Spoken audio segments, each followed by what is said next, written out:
Bem-vindos a mais uma rúbrica da APDC da série Como Era o Futuro, com protagonistas do setor das comunicações e tecnologias digitais. Sou Rogério Carapuça, presidente da APDC. O nosso convidado de hoje é o professor Luís Nazaré, licenciado em Organização e Gestão de Empresas, mestre em Gestão de Empresas, ambos pelo ISEG, onde hoje é professor catedrático convidado. É ainda membro do Conselho Geral da Plataforma de Mídia Privados PMP e partner da empresa de consultoria e gestão Gestíssimo. Exerceu diversas funções de topo no nosso setor, de onde destacamos a de Presidente do Conselho de Administração do ICP Anacom entre 98 e 2002, tendo sido o seu segundo Presidente. Entre 2005 e 2008 foi Presidente do Conselho de Administração dos CTTs e posteriormente Presidente do seu Conselho Estratégico. Entre 2013 e 2005 foi membro do Conselho Consultivo da Portugal Telecom. As suas contribuições para a economia portuguesa não se restringiram às comunicações, tendo sido, por exemplo, administrador não executivo da CGD, conselheiro do Banco de Portugal, presidente da AirPlus, conselheiro económico do primeiro-ministro António Guterres, administrador delegado do Instituto para o Desenvolvimento e Estudos Económicos e Empresariais. Foi ainda colunista regular de meios de comunicação social como o Público e o Jornal de Negócios, tendo sido agraciado pelo Presidente da República como grande oficial da Ordem de Mérito. Bem-vindo, Luís. Muito obrigado por estares aqui hoje. Prazer, Rogério, um prazer. Muito obrigado. Olha, gostava de saber como é que foi o processo de criação da Anacom e como é que era o mercado das comunicações nessa época e na época em que foste depois presidente. Bem, o Instituto das Comunicações de Portugal foi o seu primeiro nome, foi criado em 81, muito embora só tenha visto a luz do dia enquanto instituto público com autonomia administrativa e financeira em 1989. E quando foi criado tinha três atribuições legais: assessoria ao governo, regulação de mercado e uma vertente técnica que tinha essencialmente que ver com a gestão do espectro radioelétrico. É preciso lembrar-nos que quando o ICP foi criado, nesse momento o governo entendeu que o Estado devia libertar-se das funções técnicas relativamente ao setor das comunicações, designadamente o da gestão do espectro. Aliás, nós fomos um dos raríssimos, e creio que hoje em dia isso ainda acontece, países onde a gestão do espectro radioelétrico, que é algo muito importante, a planificação e gestão das frequências, não está na esfera direta do Estado, mas sim na sua esfera indireta através do organismo regulador ICP Anacom. E, portanto, num primeiro tempo, até, digamos que entre 89, os primeiros 5, 6 anos, 5, 6, 7 anos, sob a presidência do engenheiro Fernando Mendes, que foi o primeiro presidente do ICP, as suas funções foram, sobretudo, de assessoria ao governo, no que diz respeito ao planeamento, política de comunicações, preparação de legislação, pareceres, etc. E na área técnica, precisamente na planificação, gestão e fiscalização do espectro radioelétrico. A parte da regulação já existia, digamos assim, de uma forma embrionária, uma vez que nós só podemos verdadeiramente falar de regulação quando falamos em mercado concorrencial. E isso é um episódio mais tardio da história do ICP Anacom. Eu gostava de destacar que o ICP, de facto, teve Fernando Mendes como primeiro presidente, infelizmente já desaparecido, que criou uma casa com um excelente naipe de quadros, oriundo do setor, e que estabeleceu as fundações para o funcionamento orgânico do ICP. Eu sucedi-lhe em 1998 e coube depois, juntamente com os meus colegas, os meus dois colegas da administração, eram tempos de governance muito mais simples do que os modelos de governance que hoje temos. Era um conselho de administração com 3 pessoas, fortemente executivas, Marcos Miranda e João Confraria, e coube-nos essencialmente gerir o roteiro, diria gerir de uma forma algo musculada, o roteiro para a liberalização das comunicações, num quadro assumido aí plenamente pelo ICP, Anacom, como entidade reguladora fortemente atuante. Claro. E de facto apareceu o segundo operador móvel, portanto a Telecel, em 92. mas depois, posteriormente, quer a privatização da Portugal Telecom, que foi uma privatização progressiva, e inclusivamente a entrada de um outro operador, a Ótimos, e o aparecimento de novos produtos, como os produtos Triple Play, etc., já foram aproximadamente durante o tempo em que foste presidente. Que memória é que guardas desses tempos? Guardo excelentes memórias, porque foram tempos de uma enorme exigência e foram, simultaneamente, tempos muito excitantes.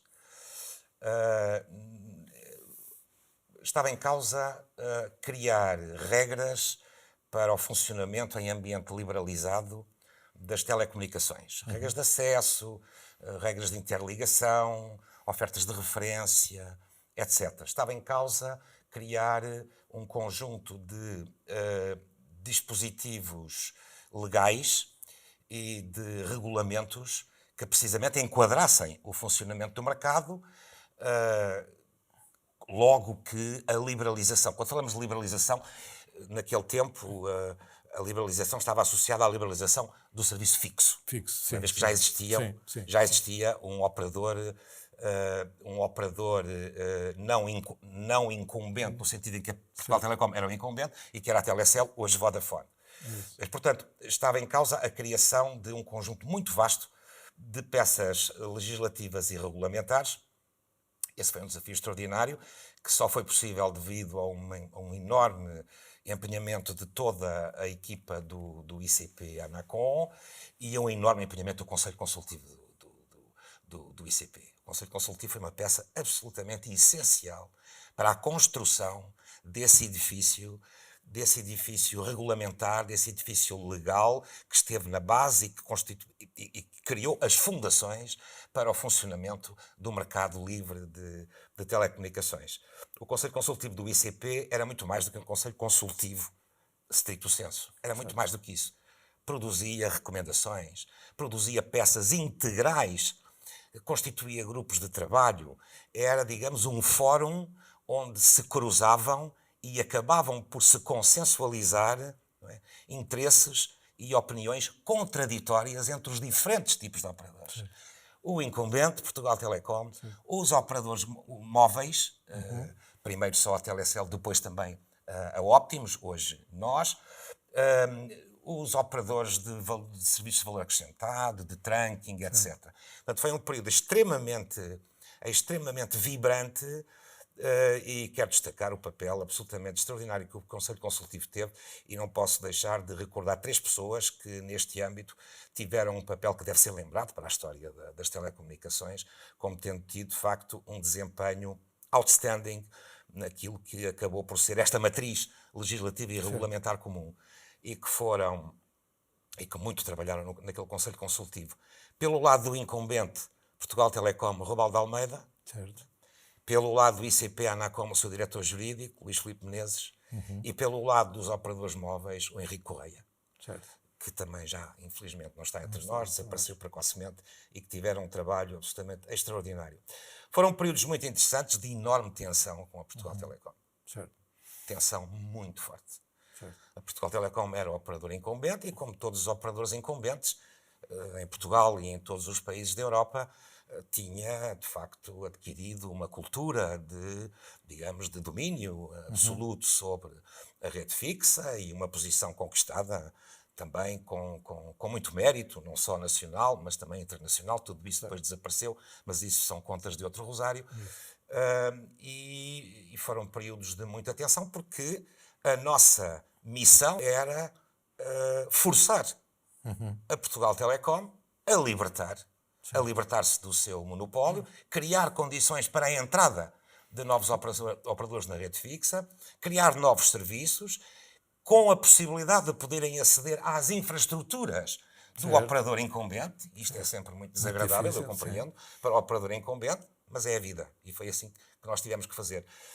Criar condições para o acesso ao laceto local, o unbundling do local loop, que era a expressão na época, a criar ofertas reguladas de interligação. Tudo isso foi um trabalho muitíssimo interessante, houve momentos de muita tensão com a Portugal Telecom, mas penso que a Portugal Telecom, já à época, talvez em sordina, reconhecia com algum fair play que era esse o nosso trabalho, era isso que nós tínhamos que fazer, ainda por cima, porque foi tomada a decisão pelo Governo, proposta pelo ICP Anacom, de se antecipar a data que estava prevista para a liberalização total, que estava previsto que fosse em 2002 e acabou por ser em 1 de janeiro de 2000.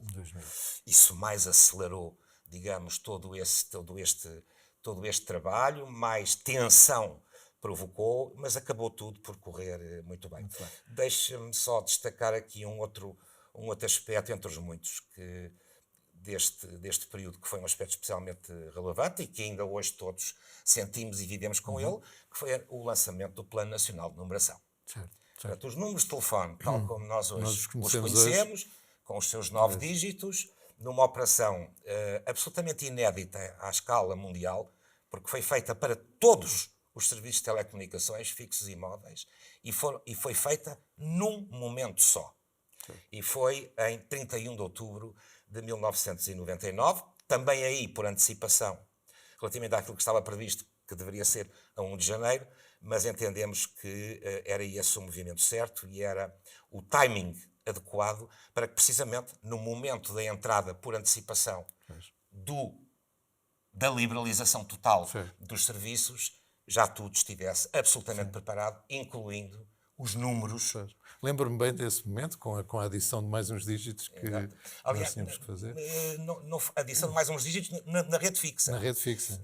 Nas redes móveis foi subtração de alguns dígitos. Exatamente. E, portanto, conseguiu-se equiparar, e esse também foi um aspecto muito interessante, para vezes nós esquecemos-nos das implicações que coisas que aparentemente não produzem efeitos, mas que acabam por tê-los do ponto de vista concorrencial, foi que a partir do momento em que houve a introdução do Plano Nacional de Numeração, quer os números móveis, quer os números fixos, passaram a ter exatamente o mesmo número de dígitos, 9, enquanto que antes os números móveis tinham mais, era o 0931, 0936, etc., como bem nos lembramos.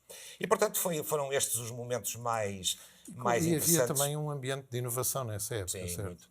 Sim, um ambiente de grande... Era um ambiente que foi um ambiente muito, por vezes febril, por vezes muito, como eu há pouco referi, muito entusiasmante. Lançaram-se também novos serviços, abriram-se novas frequências para a introdução de novos serviços, em alguns casos bem-sucedidas, noutros casos mal-sucedidas, mas isso faz parte da própria dinâmica do mercado. Lançaram-se novos serviços, houve toda uma... criou-se um quadro regulatório também para operadores virtuais, lançou-se a operação da televisão digital terrestre, enfim, foram momentos de facto inesquecíveis na história das telecomunicações em Portugal, que eu tive a honra e o prazer de acompanhar e de alguma forma poder de ser participar ator importante e de poder conduzir do lado do regulador. E como é que vês a diferença, digamos, agora passados estes anos, entre aquilo que era o mercado nessa altura e o que é o mercado hoje em Portugal? Que desafios, que oportunidades é que temos? Ora bem, o mercado mudou muito.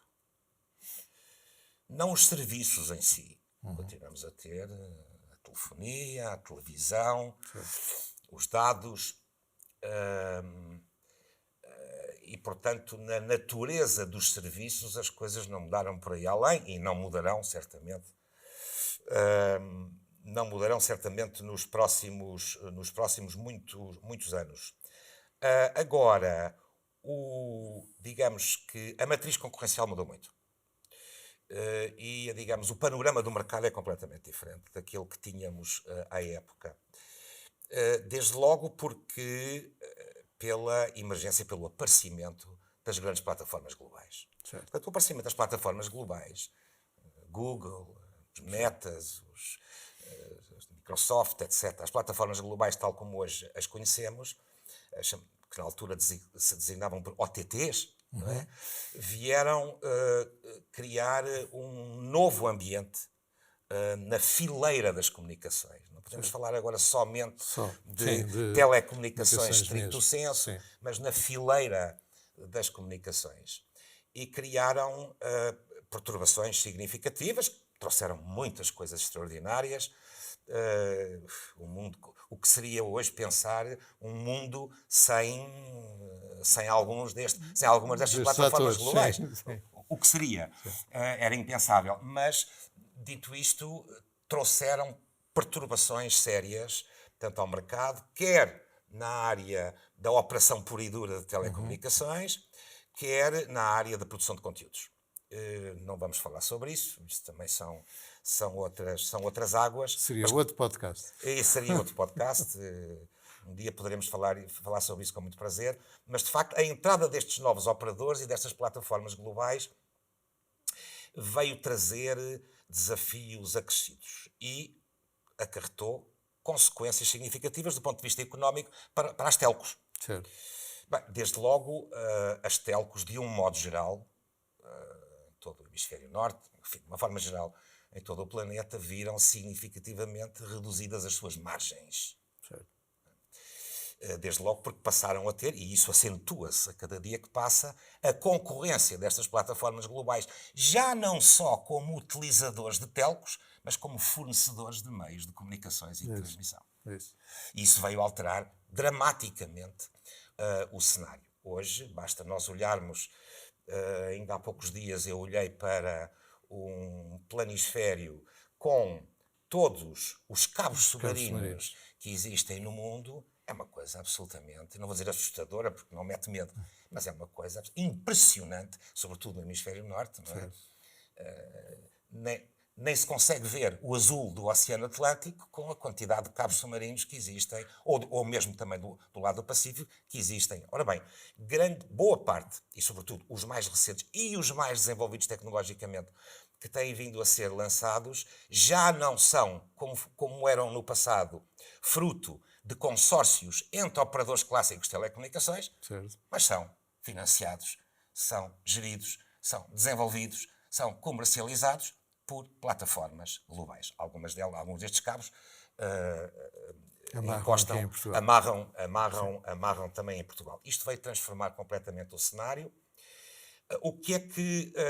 Que oportunidades, portanto, não quero com isto dizer que o cenário para as telcos seja um cenário sombrio, as coisas mudam muito, por vezes muito rapidamente.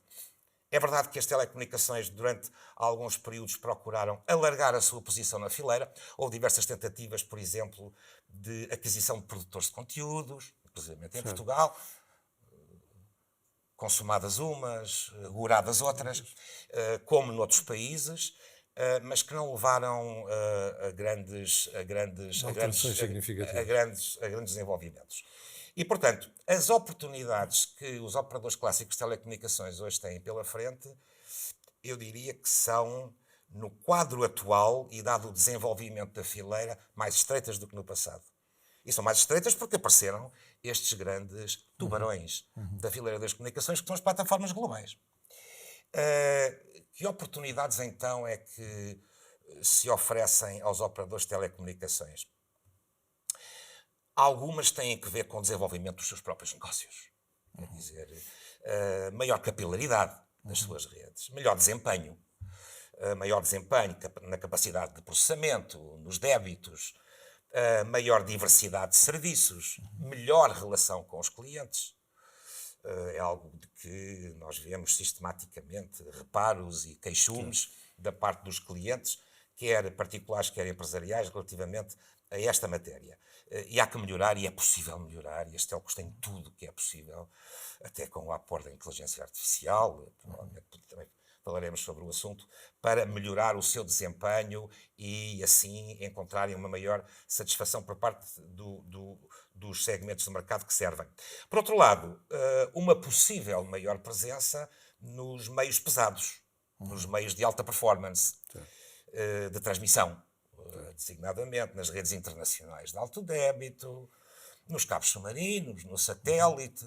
É interessante como hoje nós falamos de cabos submarinos e satélite. Quando eu comecei a minha vida, muito jovem ainda, no setor das telecomunicações, pensava-se que o satélite seria o meio do futuro por excelência, e todas as apostas iam por causa da latência, para o satélite. Exatamente. Eu, inclusive, trabalhei na Eutelsat, na organização europeia de telecomunicações por satélite, e era o tempo em que se pensava que o satélite ia dominar e que era o meio que iria dominar o mundo, e a evolução tecnológica traz-nos por vezes estas surpresas. O cabo submarino é que se revela... Como nós estamos preocupados com o tema digital, com o digital Certo. em geral, com o panorama digital em geral, e aproveitando o facto de ser professor de estratégia e de planeamento no ISEG, qual é o comentário que tu fazes sobre a inteligência artificial, no geral, digamos assim, para o nosso setor, mas também, em particular, no ensino, que é uma área que tu conheces bem? Ora bem, nós estamos ainda longe de sentir os grandes efeitos da inteligência artificial. Eu vou dizer IA daqui para a frente para ser mais Certo, rápido. ser mais curto. Muitos acreditam, e eu estou entre esses, que a IA provocará desenvolvimentos que neste momento são quase impensáveis em muitos domínios. Dito isto, a IA tem revelado até agora algumas limitações, algumas dificuldades em alguns aspectos e alguns perigos também, que têm sido também muito trazidos para a linha da frente por quem conhece e reflete sobre estas matérias. Vamos falar dos perigos. Uma sensível propensão para a uniformidade e a convergência. Isto é visível, porque cada vez que fazemos uma pesquisa, eu faço diversas, umas mais curtas, outras mais longas, e há uma propensão para a uniformidade. Tudo isto tem que ver com a forma como o próprio dispositivo de inteligência artificial aprende, não é? E é municiado. E isto pode conduzir, tem vindo a conduzir a uma convergência de outputs. O que significa que amanhã ou hoje, quem quiser fazer uma consulta sobre um determinado tema, é pouco provável que encontre visões alternativas. Encontra uma só, que é a determinante, que é alimentada pela maior parte, pelo maior volume de inputs e que tende a pôr de lado os dados mais antigos, tende a alimentar-se com os seus próprios dados, o fenómeno da endogamia da inteligência artificial, e isto é preocupante. É preocupante porque pode conduzir, em muitos aspectos, as pessoas, utilizadoras fortes, cada vez mais fortes, das soluções e das respostas que a IA permite, a posições uniformes, convergentes, sem contraditório, sem análise crítica, sem visões alternativas. Para não falar, e termino já com os perigos, com os usos e os modos de alimentação perversos. O que é também, não é necessário... Mas é também uma grande oportunidade. É também uma grande oportunidade. A IA vai substituir... uma grande oportunidade. Por exemplo, muito rapidamente sobre as indústrias, transformadoras e os processos, etc. Vai haver uma melhoria rapidíssima, já estamos a assistir a ela, nos processos, nos métodos, em tudo quanto tenha a ver com otimização industrial. Isso é evidente.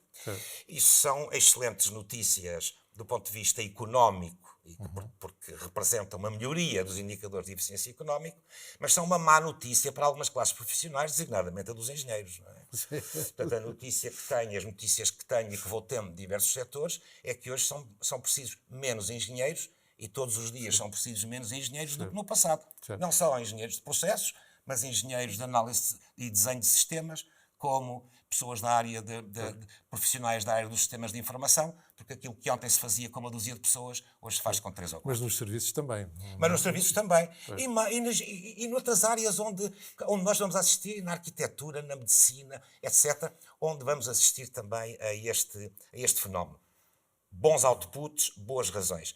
No ensino temos vindo a registrar algumas coisas muito curiosas. Eu tenho um amigo que é professor numa universidade portuguesa e que em áreas de inteligência artificial e que me dizia há alguns dias, os meus alunos são incentivados a produzirem os seus trabalhos recorrendo à inteligência artificial. E todos o fazem. Porque são incentivados para isso. É esse o propósito da coisa. não é às escondidas, Claro. não é de forma clandestina. Não. São incentivados para isso. E produzem trabalhos. Eu, enquanto professor, o que faço? Pego nos trabalhos, carrego-os em inteligência artificial e pergunto à IA, Sim, digam-me 10 perguntas para colocar sobre cada um dos trabalhos. certo. E as 10 perguntas estão feitas. E são boas. Claro. Bom, amanhã, dentro de pouco tempo, a própria avaliação da qualidade das respostas será feita pelo mesmo dispositivo. Certo. E depois de amanhã, eu já não serei necessário, bastará um robô. Eu acho que tudo isto pode acontecer. Não sei se a Ainda há previsão... o fator humano da aprendizagem. Não, absolutamente. Não sei se a previsão do Elon Musk de que dentro de pouco tempo só trabalhará quem quiser se concretizará ou não. Muito haveria que dizer sobre essa matéria e sobre as suas múltiplas implicações. Mas há algo que não duvido.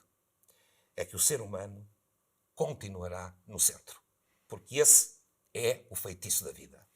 Muito obrigado, Luís. O nosso tempo acabou. Foi um gosto ter-te aqui connosco. Muito Prazer, obrigado. Rogério. Obrigado. E foi mais um episódio da série Como Era o Futuro, da APDC. Esperamos por si da próxima vez.